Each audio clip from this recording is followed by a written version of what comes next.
matter before the court on the state of Ohio versus Tyrone Davis. Mr. Smith, you are here on behalf of Mr. Davis. Yes. You can take the podium.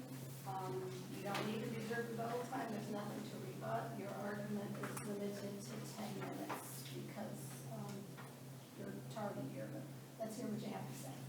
Thank you, Your Honor. May it please the court. Your Honors, the trial, there were two assignments of error here. First of all, the trial court erred in denying the motion to suppress. The case then went to a trial, and the convictions were both against the manifest weight of the evidence. The first problem was with Officer Beltrami's testimony in this case. It was unreliable. He couldn't remember statements from the most recent edition of the NHTSA manual, and that was due to questioning at the suppression hearing. There were specific portions of the manual that he was questioned on, such as the standard for stepping off the line on the walk and turn test, and he wasn't able to remember the specific standard, which was, at first he was questioned, he said, I can't remember anything about the rule being if he steps completely off the line as a clue. Then later he was questioned about it, and it says that's what it says in the NHTSA manual, and he didn't remember it. So there were issues there with the officer's recollection of the NHTSA manual. Also, Officer Beltrami scored the test incorrectly. The test was conducted on a cold night. It was in February. It was about 3 o'clock in the morning. It's snowing. It's cold, and Tyrone Davis had his hands in his pockets while he's doing the walk and turn test. So he has his hands in his pockets. I believe in the testimony it indicated his thumbs were sticking out of his pockets, and the officer scored that as a clue on the walk and turn test. However, his arms were not more than 6 inches above his side, which means that it shouldn't have been registered as a clue. So there were some issues with scoring the test incorrectly. There were some issues with recalling the exact standard under the NHTSA manual. There were problems also with Officer Cancellosi when he testified. At one point he confused his academy training with the NHTSA manual. So he says, especially when they're talking about the one-leg stand test, because he's talking about how his understanding was that the toe had to be pointed upward. He gets that a little bit confused with his academy training versus the NHTSA manual, which is the standard by which the tests are to be conducted.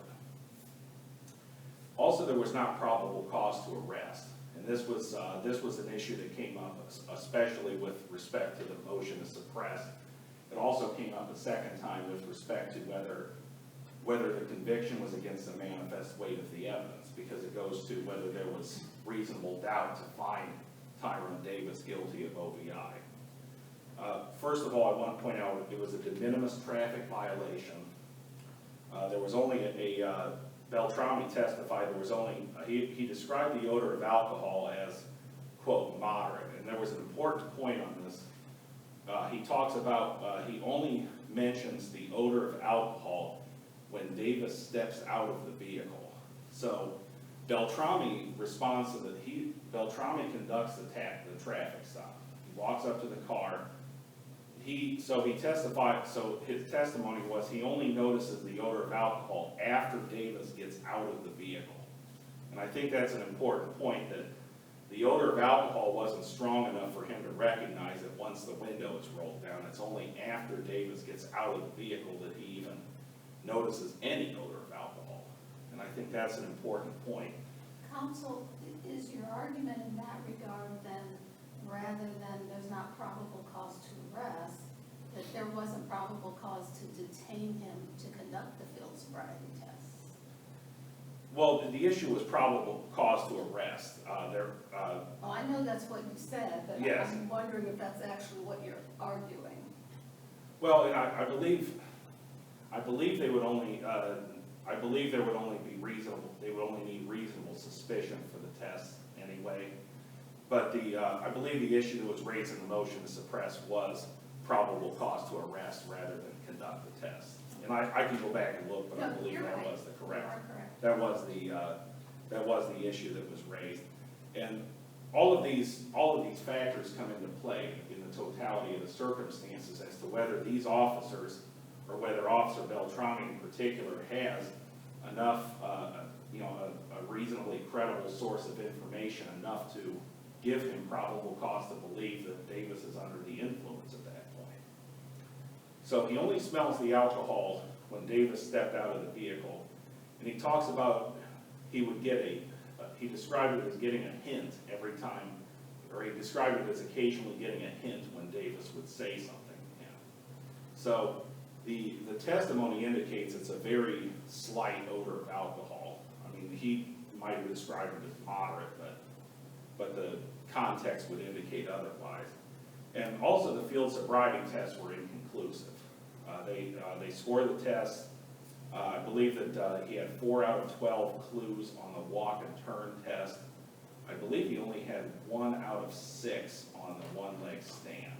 And I believe he had 4 out of 6 on the HGM test. So none of the 3 tests are conclusive as to whether he's impaired. And in fact, I would suggest that at least 2 out of those 3 tests, if the number of clues is below 50%, especially when you take into account the weather, the time of day, that he may very well have been fatigued at that time of day, being at 3 o'clock in the morning, that his performance was actually above what you would expect from a typical driver. And it would certainly... The state indicates in their brief that he admitted to the consumption of alcohol. Is there anything else other than this admission, or do you dispute that admission is in the record? There was testimony that he did admit to some alcohol consumption. I believe it was earlier in the evening. He testified that he had driven from Cleveland. So he had had some earlier in the evening, and then he was driving to the motel in, I believe it was Macedonia. So he had driven from Cleveland. So I think that, yes, there was an admission of some alcohol consumption. However, the context of that would indicate that it had taken place several hours, at least several hours before the traffic stop. And I think that that's another factor that weighs against finding impairment and finding probable cause to arrest. And of course, ultimately finding that there was proof beyond a reasonable doubt to find that he was guilty of OVI. Another important point here is that Beltrami even testified that he did not take a portable breathalyzer test at the scene. And he testified that had he blown under the limit, he would not have been arrested. So that's another indicator that there wasn't enough there to find probable cause to arrest, because if the clues were there and the indicators were there, even if he blows under the legal limit, the officer still could have arrested him for OVI. There just wouldn't have been a reading from the portable breathalyzer. And as a side note, these portable breathalyzer tests usually are not admissible in a court proceeding anyway. So I think that these are just some of the factors that come into play here. It was not the field sobriety tests were inconclusive.